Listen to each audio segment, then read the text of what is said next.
Hey sparklers, this is Niki Rowland for Spiegel Mum Scraps, and today I am making a mixed media layout using this fabulous set of sequins from the store called Total Coolness and these Rustic Stars wood veneer also from the store. I'm going to make my mixed media background using Shimmer's paints, and I'm trying to match my colours to the sequins in the Total Coolness sequin pack.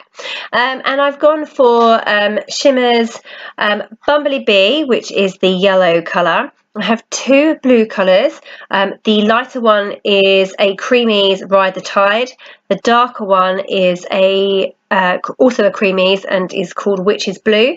And I've also used an Inklings, which is called No One's Chrome, and that's a silver grey colour. So you can see that I'm just applying it to marshmallow cardstock using the packaging technique. Now with the Creamies and Inklings, you need to let these you need to add a bit of water to these and let them sit for a bit, and the reason for that is that they are a solid paint, and by adding some water it reacts with the paint and it becomes a wetter paint that you can then pick up and use.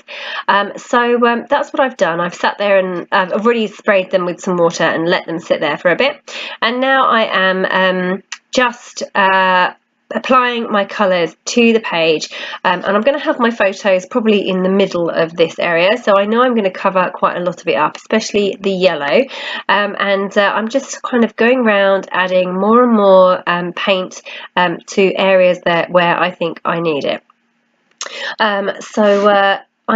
Each time I need to add a bit more, I rub it with I put it on the packaging, add water, and then spread it onto the layout. I rub it with my fingers to make sure that it smooths out and goes in the right kind of places. For a darker effect I use less water, and for a lighter effect I use more water, and now what I'm doing is going on to add some texture paste. I want to add some stars with texture paste through the stencil there, but I only have spun sugar texture paste with me. That is a Dazzlers set from Shimmers, and I have just mixed it with the darkest blue colour that I've got there, which is called Witch's Blue. I just put a small amount with the texture paste. You can see obviously it's a lot lighter than what the actual colour of the Creamies paint was, but that's because I'm mixing it with a much lighter colour, basically a white texture paste, so I was never going to get a really deep navy coloured blue texture paste there, but I'm really happy with what I've got. I love the fact that the spun sugar texture paste is so versatile. You can colour it with different colour paints, and it takes really well to different colours, so it's a great little way of taking more stash with you wherever you go. So I need to wait for this to dry for a bit now. But before I leave it to one side, I'm just going to add some splatters, same colours of ink paint that I've just used, and I've just all I'm doing is applying a small amount of paint to a piece of craft sheet there, and I add some water and I pick up the paint with my paintbrush and I splatter it on. I find that I have more control this way than using the tube from a bottle, but also a lot of these paints aren't in bottles, so I can't use the tube anyway, so I am using the paintbrush to pick up the colour and splatter it on. So this photo, the story behind this photo is this is my baby boy, and he had a mouthful of food and he sneezed when he heard this mouthful of food, and it ended up completely all over him and he thought it was hilarious. So I am just scrapping that today. I've picked a really dark blue navy background. It's going to go behind my sheet of white cardstock. The cardstock I used was marshmallow cardstock, it's a really great heavyweight mixed media cardstock. You can apply loads of mixed media to it and it doesn't warp or anything, so that is a brilliant way to do mixed media. I really can't stand it when my layouts all buckle and warp, so yeah, marshmallow cardstock all the way. I think it's great. What I'm doing now is just mounting my photo on some paper layers. You can see my layout is out of the way, it's drying outside in the sun, and I'm just putting through that dark blue navy colour, which is going around the outside of my layout, and I've also got a couple of bits there of another piece of paper. It wasn't big enough for me to mount my photo, so I stuck 2 bits together, and I've made a piece of paper big enough. So I'm distressing all of the edges. I'm going to distress the edge of my marshmallow cardstock as well, and I'm then just mounting my photo so that I have a little paper stack or a photo stack that I can move around. Okay, so there is my layout. I'm going to stick that onto my background, and what I want to do is also add some stamping. Now, I'm away on holiday whilst I was making this video, and I didn't have an acrylic block with me, not a big one anyway, so I'm trying different things to mount that stamp onto to stamp it onto my layout, but yeah, it's just not really working. So I'm pushing it down there and it's still not working, so yeah, I'm giving up with that one, so I'm just going to leave that large stamp and not use it, and I'm going to go for a smaller stamp that will fit on the only acrylic block that I have with me. There you go, and that works much better, and that's why acrylic blocks are definitely a thing to mount your stamps onto when you are stamping, not the lids of StazOn ink pads or photo containers. Acrylic blocks are definitely the preferred method. As I found out. So what I'm doing now is just going through and adding some star stamps. I have a little set of stars with me on holiday, so I'm just going to utilise those. A few different types actually. There's some open stars and some solid stars and different sized ones as well, so you can see I'm really kind of building up my layout. I've got those stamped circles underneath my photo just to give a bit of variety, and then I'm going mad with the stars. I've obviously got the stars already from the texture paste through the stencil, so I'm just adding to those, and I'm using a dark ink, so it's a dark grey. Now what I'm doing is I'm going around and using a grey pen to draw some definition around some of my texture paste stars. So you probably can't see that too well on the video, but in real life it looks quite nice with some of them highlighted with that pen. And now I'm adding some perspectives. These are by Bramble Fox. They're like a little acrylic stars, and I'm just adding some of those to the layout. They all need peeling, so I'm just peeling those. That's what I'm doing at this moment there. And I've got some various different ones. I've got some normal star shapes in different sizes. I've got some kind of starburst shaped stars, and I've got some stars in circles and all sorts. So I'm just going to add a whole number of those to the layout. So really building up on the stars. I've got the stars through the stencil, I've got star stamps, and I've got star acrylics as well, so really building up my background continuously, and then obviously I'm going to add those fabulous sequins, and you can see I have a little sprinkle of those to the left of my layout, and you can see how well the colours match with the background that I've just created.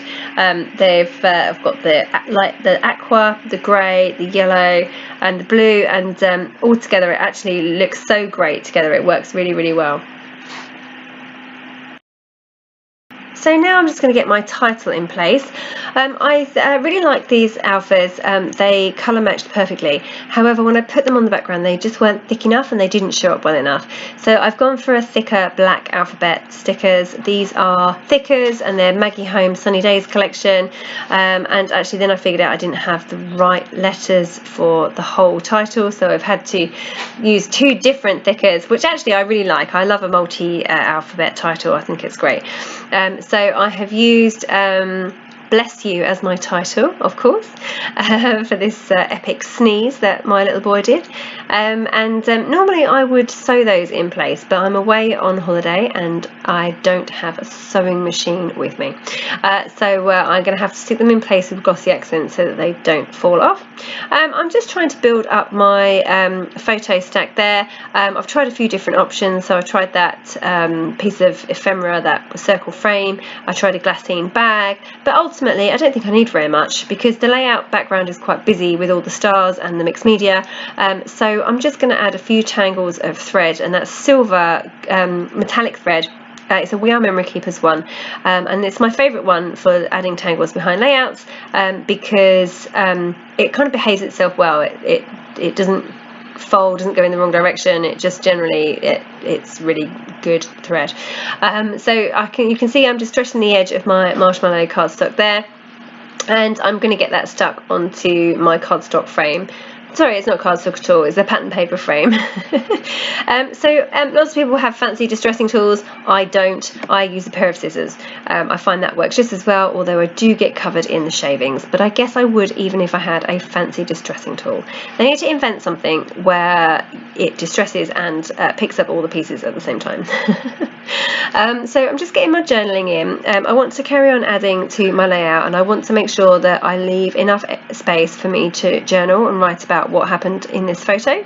So I'm just getting that in now, and now I am going crazy and sprinkling on so many sequins. That sequin mix is just so awesome and so perfect for this layout. I love it, and I've really gone crazy and sprinkled them all on, which means now I have to spend quite some time sticking them all down. So I won't make you watch me do that, but what I've just done there is I'm using a pokey tool to just move them around. If there's any that have stuck together, sorry, I'm using my pokey tool to separate them a little bit and spread them around. So I'm going in now, diving in there with my glossy accents. You can see what I'm doing is just, I've got a little tiny bit of glue on the end of my piercing tool, and I just pick up the sequin, move it out of the way, and apply a tiny dot of glossy accents, and then I can put my sequin back down. Having a bit of glue on the end of the pokey tool means that it will pick up the sequin. The sequins are so lightweight that a tiny amount of adhesive will mean that it can pick it up. So I can pick it up, move it out of the way, and get everything stuck in place.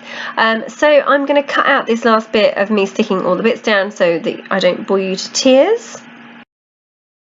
So now all of my sequins are stuck in place. I'm just going around and adding in a few more bits of embellishment. So I have a few teeny tiny arrow stickers. I have a couple of larger silver stars. They're from ages ago. They're from the what's it called? The Little Boy collection by Crepe Paper a few years ago. Cool Dude. It was one of my favourite collections. I loved it. But I just have a few of those stars left and really not much else. I'm also going through and adding the wood veneer stars, the rustic stars from the store. And I didn't really want to introduce the wood colour. It didn't work too well with my layout. So I'm just painting those with the No One's Chrome Inklings by Shimmers. I've gone over that a couple of times.